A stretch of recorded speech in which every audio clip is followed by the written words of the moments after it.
Hello, everybody. I'm absolutely delighted to be welcoming you all to another episode of Vina Talks ND Life, where ND, of course, has always been neurodivergence. Today, I'm absolutely honored and delighted to have a very special guest with us. I will pass on the floor, obviously, to him to make an introduction. But of course, because we're also celebrating a fantastic campaign by GAIN in celebration of the dyslexia, autism, as well as ADHD weeks coming up. And that is basically kind of coming through with a hashtag. And the hashtag is Count Me In. We would like to celebrate the moments where we felt slightly outside.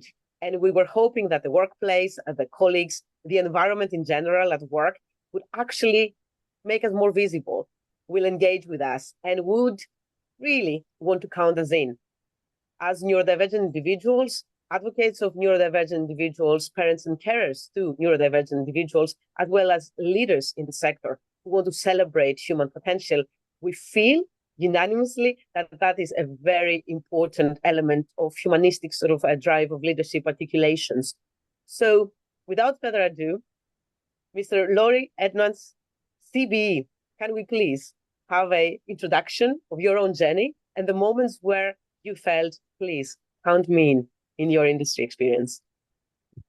Well, thanks, Vina, and it's a pleasure to have the chance to talk to whoever's listening.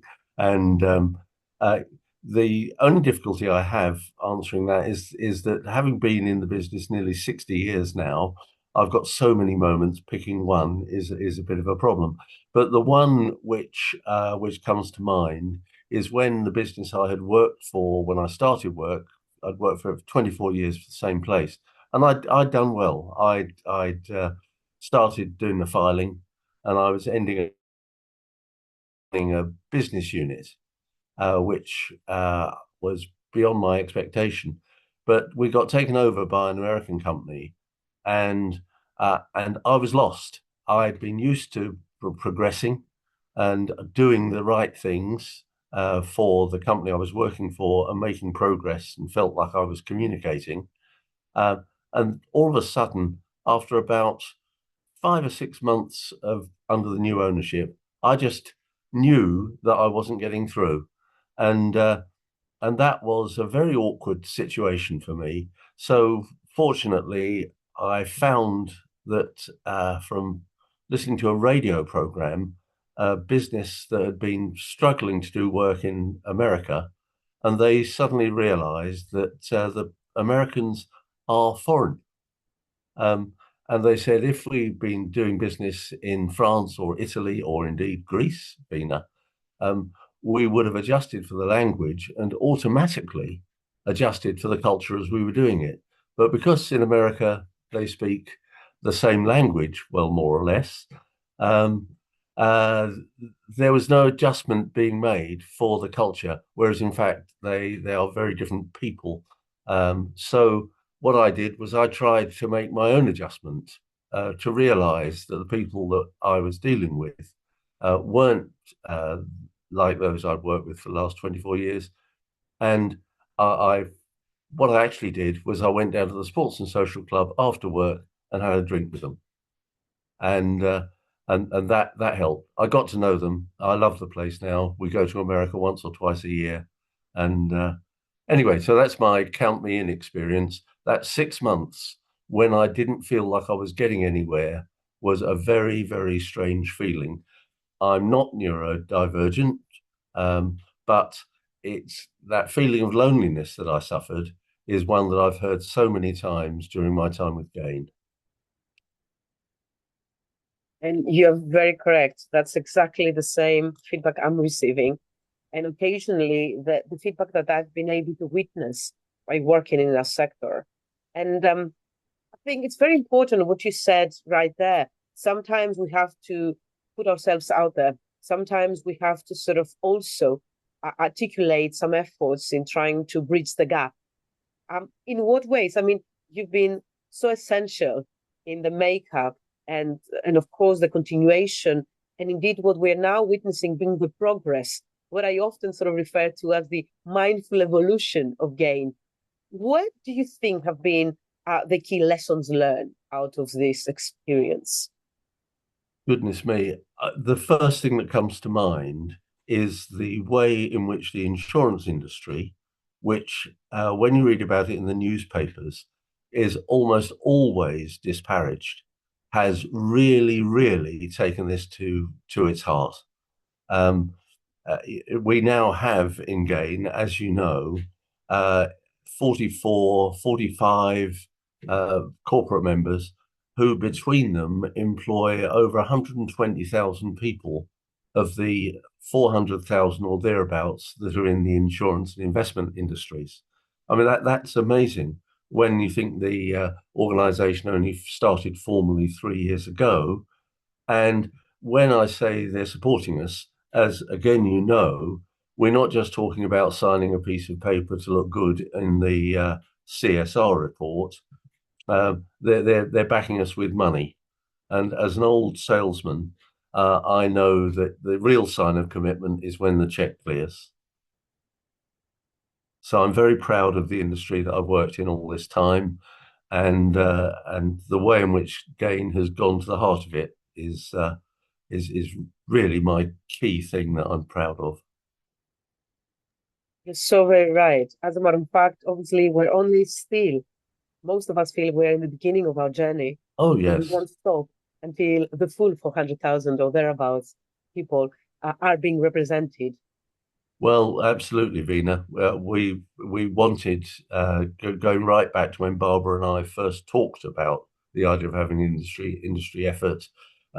We wanted Gain to be, Barbara's words, an industry utility, and with a best part of well, more than a quarter of the people who work in the industry in it. We're on our way towards that, but there's still a very long way to go. Very right. Because we're dealing with people and because we're dealing with those feelings, as you beautifully sort of shared with us earlier, that feeling of loneliness. And again, I think we're conditioned sometimes by the society to understand that loneliness can only affect us when we are at the home time or at the me time. Whereas when we stop for a second and realize that we spend at least 8 hours a day, and for those of us already of the sector, Yes, yes. that pays, as we all know quite well, it pays quite well for certain returns. And our time investments, not to mention an array of many other investments we make personally into this Yes, industry, is a good sort of example of that loneliness feeling. If it is to exist, it already hits you at the time that you go yes, and grow at work. So it's yes, very important for us to sort of burst a bubble here. Because we're dealing with humans, you don't have to be neurodivergent. In order to sort of take on the values and the set of ambitions as well as the mission statement of Gain, but you have to really be somebody who cares about the sector and cares about the universal design of the workplace. I mean, in your own words, in your own understanding, because I don't want to confer an idea because I am myself neurodivergent. But of course, quite a lot of progress is being made by people who support and are the champions of the celebration of the differently wired brains. So, how is that understood by you, a neurotypical human, this universal design? How do you feel about it? well, I mean, what got me, I came to be interested in this from 2 points of view. Um, First of all, I became a trustee of a school for autistic children 20 years ago now. Until I became a trustee, I had no real idea of the challenges that were faced by autistic or other neurodivergent people. Um, when we started our school, we had only 3 pupils. They were age 5 or 6, and as the school grew and uh, the syllabus that we had to cover grew, every year we would have a trustees meeting when we would discuss what are we going to do with the syllabus next year because our pupils are now a year older. And then after about 10 years, the conversation was, goodness me, in 2 years' time, they're going to be 18. What on earth happens then? And we looked to see what happens then. And the answer, this is going back, the answer was, good grief, there's nothing. There's a black hole. And that set me off on a trail, which eventually ended up with GAIN, to see what could be done about the employment prospects for neurodivergent people. I started looking at autistic people, but soon realized that actually the same issues bear with dyslexia, ADHD, dyscalculia. The same issues are faced, or very similar issues.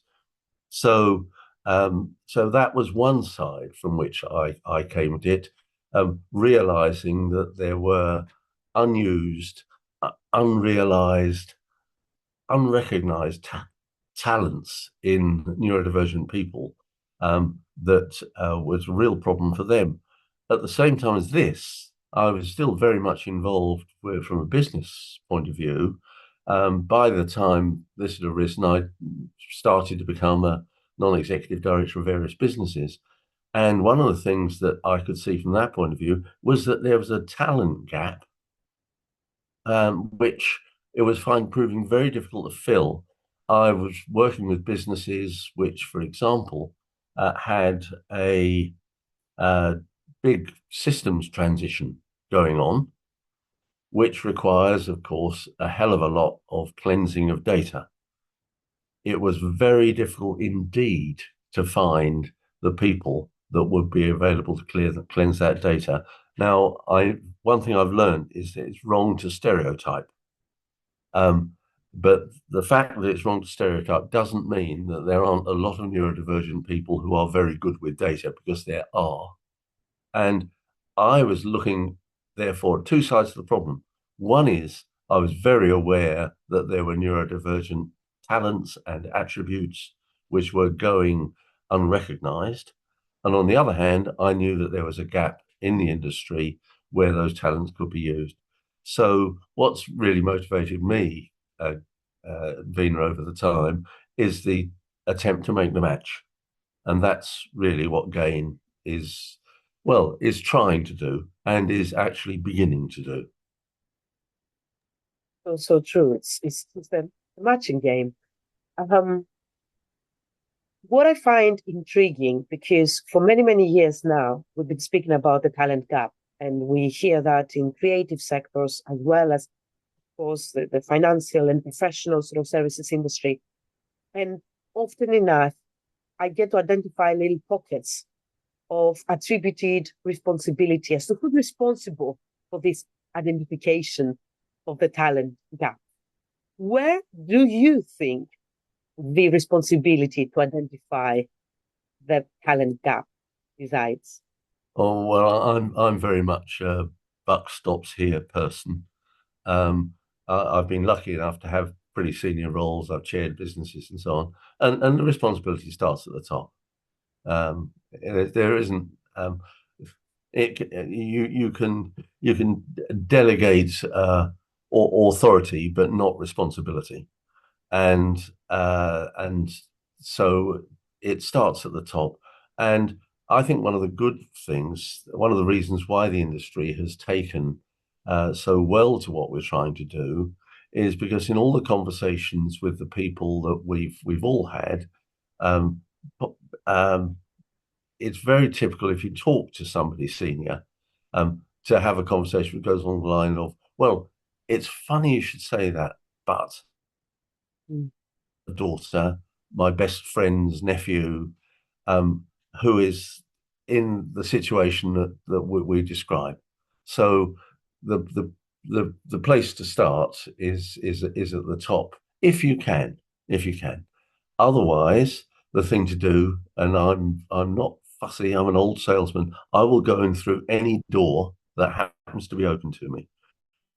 And if you can find an advocate in a business, it almost doesn't matter where they are.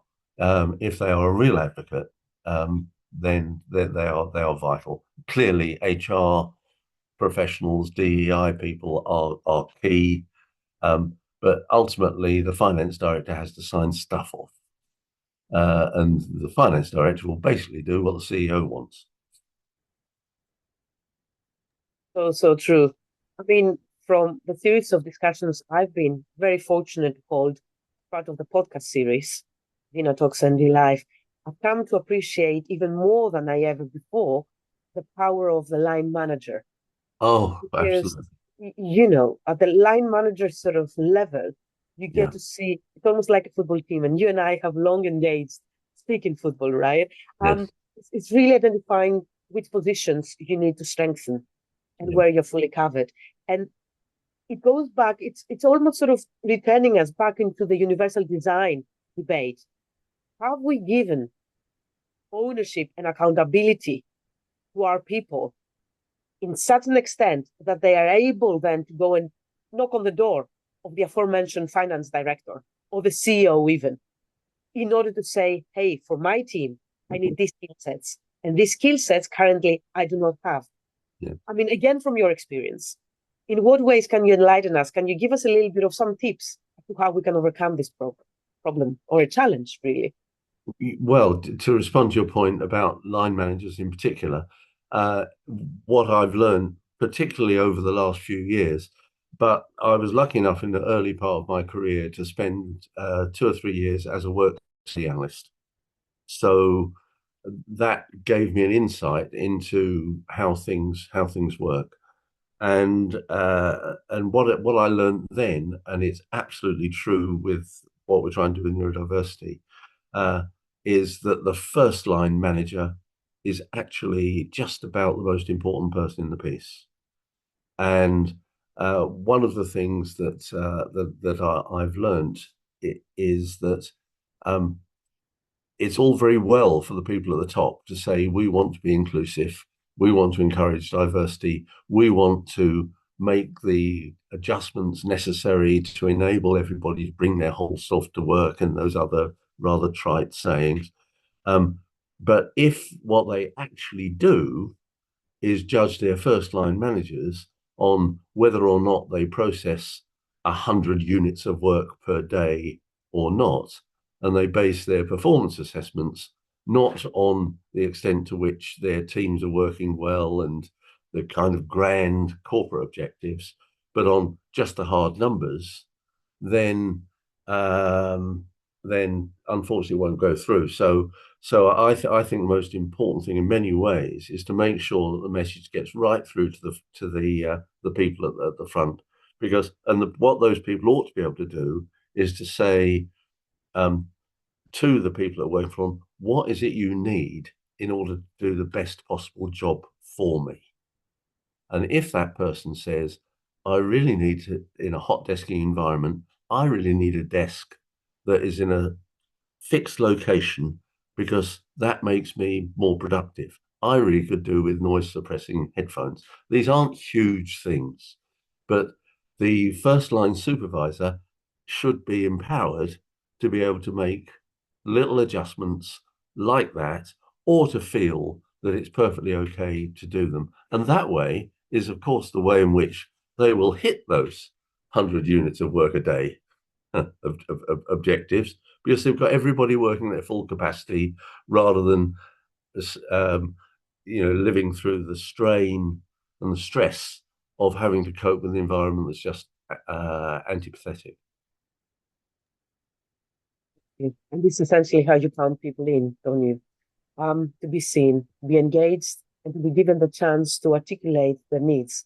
Yeah. Often enough, however, and I am not playing devil's advocate, but because having you here on this platform today and everything that you represent and all these, decades again, I keep on sounding repetitive, I know, but of experience, it would be a shame not to utilize you, going back to Barbara's point of utility. And again, utility units for any self-respecting economist are the absolute epitome of our science.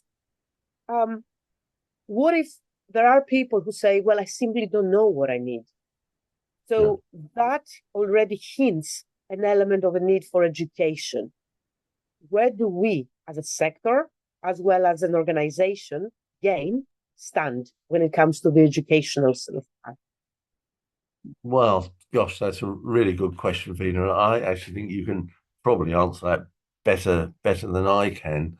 Um, Again, I go back to my work study experience, and uh, over the years, I've had situations in which I've had to apply things like the total quality programs and so on, and it really boils down to making a proper effort to understand what the jobs are and what's needed to get them done. And if if you are very clear about what it is you're doing and why it is you're doing it, then the kind of things that you mentioned emerge from the conversation. Um, and having that conversation, the most important thing I think is probably to have the conversation with an individual. Um, uh, the people doing the job know the job best. Uh, Sorry, that's a rather vague answer, I'm afraid. Not at all, not at all. It's a beautiful answer. And actually, you got my mind going into places where, with all the love and the respect of our industry, we both know and our colleagues know how much we really respect, appreciate, and obviously want to contribute to help it grow. Sometimes, however, I cannot sort of, help but think we rely so much on the way that traditionally we've been plain sailing through the industry. For Yeah, instance, often enough, we're thinking a role is very much what the the landscape expects it to be, without giving us the opportunity to put some extra aspects onto the test. And often enough, I feel that things are changing. I have to say that things are changing to the better daily. But often enough, I think we can benefit so much by the younger generations coming in and asking them the question, what do you think this job is all about? What do you think we should do? Those yeah, people might not know the secret ingredients and the connections between the brokers, intermediaries, and the insurers and the insureds, the clients, and all of these kind of things. But they would probably allow their own mind to open up to what they think the job would be. I mean, I'm reminded to this sustainability awards that, congratulations, your son as well as your granddaughter, as I understand, received.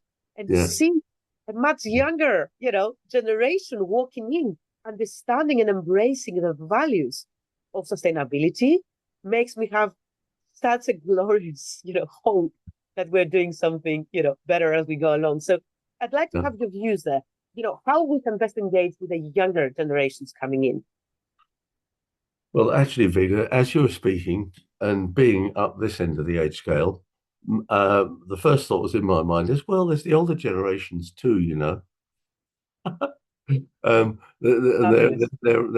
There's a lot of inbuilt understanding locked up in people that have been almost kept in a cupboard for too long, um, and they like to get asked how best to do this job. I mean, let me give you an example of that. I will come back to young people because with 5 children and 11 grandchildren, young people are very important to me. But let me give you an example. Going back, oh gosh, how long now? 15 years, 20 years. I was put in charge of a business. I'd been responsible for the sales, marketing, and so forth side. And the chief executive took a chance because the big problem we had was delivering good service. We had a huge problem. It's a problem that you'll see the industry criticized for, certainly in trade magazines from intermediaries. I'm talking about insurance company providers here. Every week, I still read them. You read scathing reports about insurance company service. Well, the business I was working for was receiving, at the point I'm talking about, those scathing reports, and they the chief executive took the chance of putting me in charge of the administration areas as well as the servicing areas as well as the sales and marketing areas, and I talked to the people who were delivering the service, and I said, "What to do in order to get the service standards up where we would like them to be. And they said, well, it's like this, Laurie. The nature of the business I was in was it was seasonal. Every year around the end of the tax year, there was a huge boom in pensions type queries, and they called it the bulge. And uh, and every year when we're asked to do our business plan, we know that that boom is coming. So we work really hard up until the end of the year to get everything clear, all the decks cleared, so that in January and February, March, we are pretty clear. And then this huge load hits. And we know it's going to hit us. And but when we put our budget in, we budget for the minimum we can to allow us to cope with it. Put it up to you guys in the senior management suite, and you say, this is the service department. This isn't a revenue generating area. This is a cost area. So we put up our budgets, which we've skinned to the bone, and you then cut them by 10%. And what we do then, Laurie, is we go off and we all get together, quite a lot of people, 1,000 people in the servicing. We get together and we work out how we can fail by the least amount possible. And so every year, Laurie, we plan to fail. And so I said, well, goodness, okay, I'll tell you what, then I'll do you a deal. If you tell me what you want and I give it to you, will you give me 100% service within standard during that bulge period? And they said it's a deal, and they did. So I'm slightly lost my track there. I'm afraid, but it, getting people to tell you what it is they really need, and actually listening, and then setting reasonable objectives.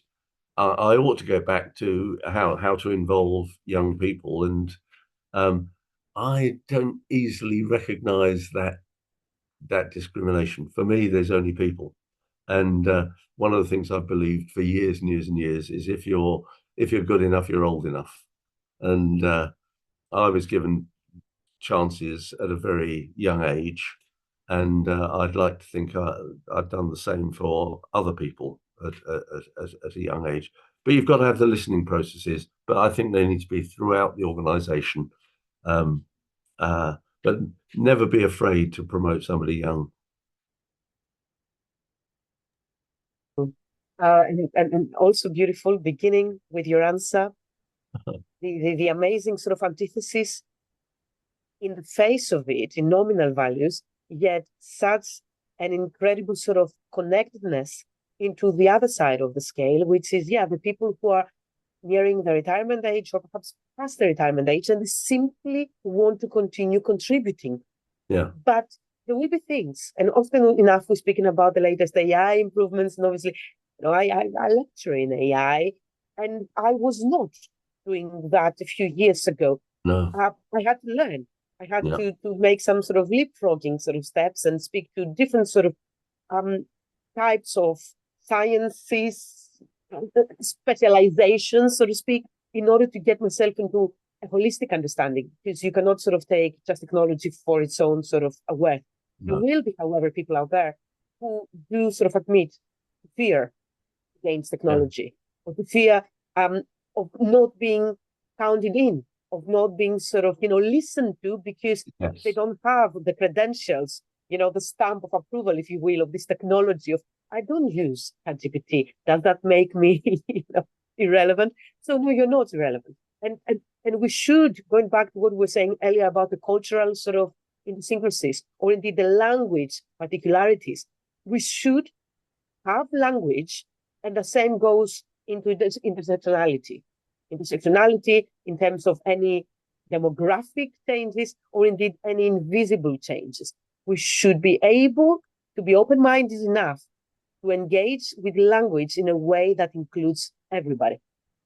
And as a result of including everybody, we get to utilize everybody, the older people in the organization and the younger people of the organization. That, alongside the beautiful thing you said, if you're good enough, you're old enough, and having people to give each other opportunities to prove their worth. Yeah. That is so important. Please. Absolutely, Vina. Although these days I tend to think if you're good enough, you're if you're good enough, you're young enough.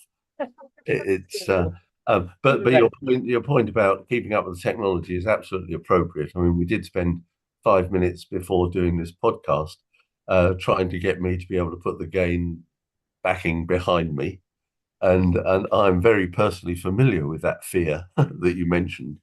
I would like to think that were I to put the effort in, I could perhaps keep up with more of the AI stuff. But it is an issue. It is an issue, and I would imagine. I don't know. Do you think that it's more of an issue for neurodivergent people than it is for us neurotypical people? Um, or is it something we share? I think this, yeah, we have more things in common than things that divide Yeah, us, really. yeah, It's the, yeah, again, another universal truth.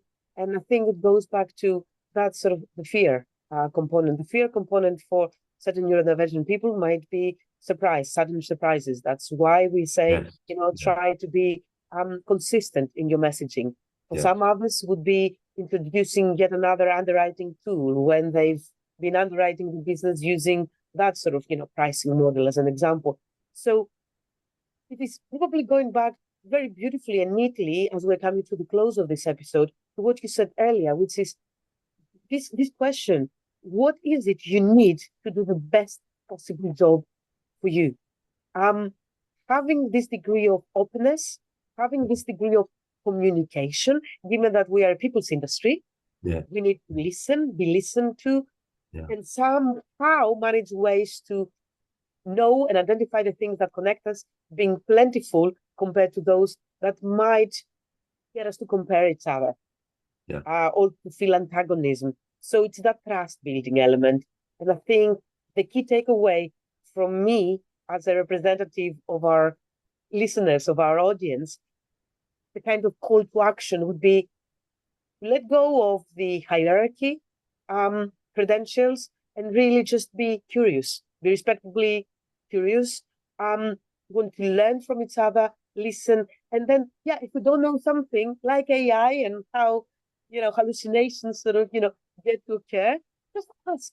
I think, these water cooler sort of moments of chit chat rather than speaking of our beautifully liked subject of weather, how about occasionally making it something else, AI or assistive technologies, or things that we are actually, considering challenging in the environment of noise or yeah, strong smells or anything else that might upset us, and just speak about it. Chances are somebody might feel the same. yeah. Vina, I think you're absolutely right. I mean, I'm a talker.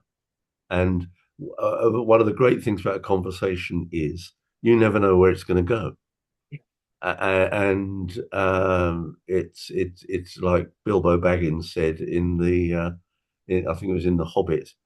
He said it's a very dangerous thing to step outside your front door. You could go anywhere. The That's true. conversation. So the most important thing is to be having those conversations and to be open. The particular thing, which is really quite direct, is I haven't done, thank goodness, I haven't had to do any formal appraisals for some years now, but I spent probably 50 years having that dreadful sinking feeling when it got around to appraisal time, either as a recipient or as somebody carrying them out. Oh my God, we've got to do this.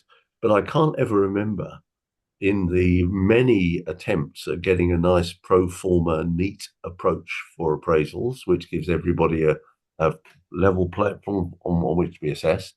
I can't remember a question ever being in that appraisal, which is the most important one for me that I've learned whilst being involved with GAIN, which is what do you need to do your job best? Um, the the which would lead to a more subjective conversation. And I think one of the key things that I learned very early on since doing the work with neurodivergent people is to ask the importance of that question: what do you need to do? What do you need to do your job best?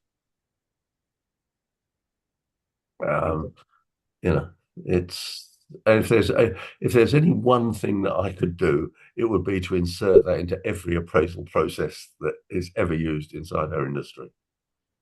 Beautiful, beautiful, beautiful. I could not agree more. Simple yet ever so powerful, and really a great opportunity to engage. More opener for the other person to engage in a very meaningful and tangible way. Yeah. Thank you very much, Laurie. It's been enlightening, as always is, whenever we get the opportunity to discuss. And I'm hoping that that spillover and the multiplier effect of the podcasting sort of community will benefit many. And let's give ourselves the permission to ask others if we are in that opportunity that we have people reporting into us, or indeed, if we are the people who report into somebody else, and everybody is, even if it's the CEO that you spoke about earlier, reporting to the shareholders, you do, or we report to the communities we're trying to serve. So it's always going to be the invisible sort of reporting line and life, obviously. That's part of what we do. Let us give ourselves the permission to ask ourselves this and try and articulate, formulate the answer to that. That's important. And perhaps sometimes this role play, this kind of swapping places with the people reporting into us, standing in the shoes and thinking, hold on a sec, what would I respond? How would I couldn't agree more, Vina. I really couldn't agree more. The the number of times over my career when, partly because I was trained to do it as a work study analyst, is you go and you sit and you do the job for a few days. And I, I, I know our time's limited, but I remember doing this on one occasion and being told that the computer input forms, that's how old I am, when you used to fill in computer input forms, that I had to use, the first thing that I had to do was get hold of a different computer input form, cut out 2 lines with a pair of scissors, and paste it onto the form that I was using, because somebody had refused to reprint the forms because they didn't want to meet the printing cost. So instead of that, they had a department with about 20 people in it spending an astonishing amount of time cutting out 2 little lines of green squares and sticking them on to another form. It's bonkers. So your point about sitting in the other person's shoes, it can reveal, well, there aren't that many as obvious as that, but you've really got to understand what's going on and why. Exactly. The feelings behind it, the frustrations that cutting and sticking, would probably sort of, exert into people. Really. The really key thing, Vina, was that they weren't frustrated. They just thought this was what had to be done. Well, It was just that was just the job, and nobody had given them the authority to say this is madness. And I know it's different here, but it's not unakin to neurodivergent people not feeling free to say, I'm very sorry, but I can't do this job as well sitting in this noisy corner next to the photocopying machine as I could do if I was sat over there in that quiet space. Precisely. Or like, you just listen to me calling it frustrating.